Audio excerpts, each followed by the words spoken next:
Recientemente un congresista federal por Nueva York se declaró culpable de abuso de información privilegiada en un tribunal federal, una situación que pone en primer plano nuevamente el potencial conflicto de interés existente en el Congreso de la primera economía del mundo. Pregunto, empresas y congresistas, conflicto de interés que no desaparece. Vamos a analizar el caso de Collins con la abogada Jacqueline Alemán.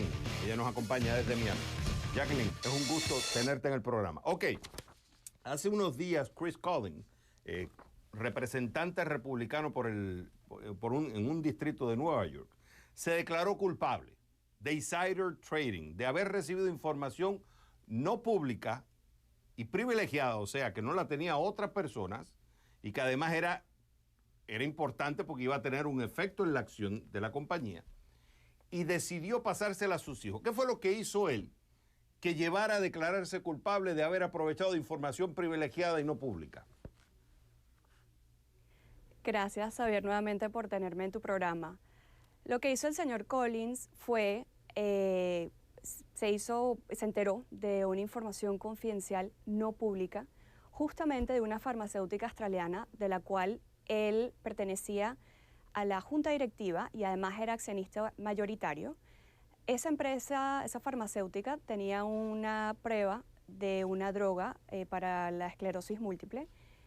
Él recibe un correo electrónico del presidente de la empresa informándole a él y a un grupo de personas que la prueba no funcionó.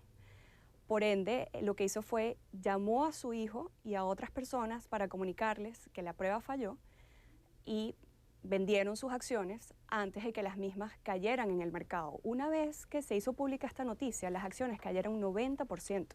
Se estima que el hijo del señor Collins se ahorró más o menos $570,000 justo vendiendo antes de la publicación de esta noticia.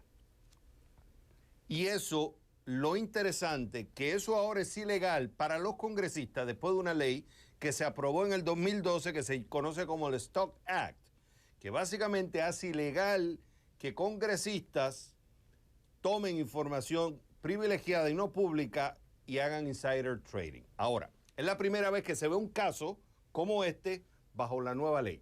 Pero a mí lo que me llama la atención es que, fíjate que cuando se investiga sobre el insider trading, pero no es ilegal que un congresista que tiene poder para tomar decisiones, para influenciar en la forma como se va a repartir la plata, cómo van a hacerse leyes, no se les prohíbe que sean parte del directorio. Collins no tan solo que tenía cerca de $1 millón en acciones de la empresa, una empresa privada, sino que además era parte del directorio. Y no tan solo que era parte del directorio, sino que además era miembro del subcomité de Salud y Comunicaciones y Tecnología de la Cámara de Representantes. Y eso no es ilegal. Mira, aquí tengo un reporte del 2017 de la Oficina Congresional de Ética del Congreso, donde investigó el caso de Collins y dice, no hay problema que él estuviera en el directorio. Lo que fue problema es el insider trading. Entonces yo te pregunto, a pesar del Stock Act, todavía el conflicto de interés entre congresistas y empresas sigue existiendo. Sí, lamentablemente ese conflicto de intereses sigue. Estaba leyendo un artículo recientemente y se ha llegado a la conclusión y se ha determinado que inclusive muchos congresistas que invierten en la bolsa de valores tienden a invertir en empresas de las cuales sus comités supervisan. O si no invierten directamente en estas empresas, invierten en el área de las cuales ellos pertenecen a los comités. Entonces lo que busca esta ley es proteger al público y básicamente que los congresistas no utilizan su posición de ventaja, su relación fiduciaria para aprovecharse, teniendo esta información material no divulgada al público, para beneficiarse ellos mismos al momento de comprar o vender acciones de las cuales empresas en que ellos invierten. El reporte que tú hablas es del Harvard Business Review y aquí lo tengo. En el 2001, cerca del 20% de los congresistas tenían acciones. Ahora se estima que es más de la mitad. O sea, ellos están invirtiendo más en acciones y, como dices tú, según ellos, incluso ganan más plata que invirtiendo en el Standard & Poor's 500. Entonces podemos concluir, Jacqueline, que aunque el Stock Act trata de atacar este problema de conflicto de interés, donde los legisladores se pudieran estar beneficiando de las acciones, de la manipulación de precios, de información, de alguna forma ellos todavía sigue existiendo un conflicto potencial que la ley no ataca en su totalidad. Me quedan 20 segundos.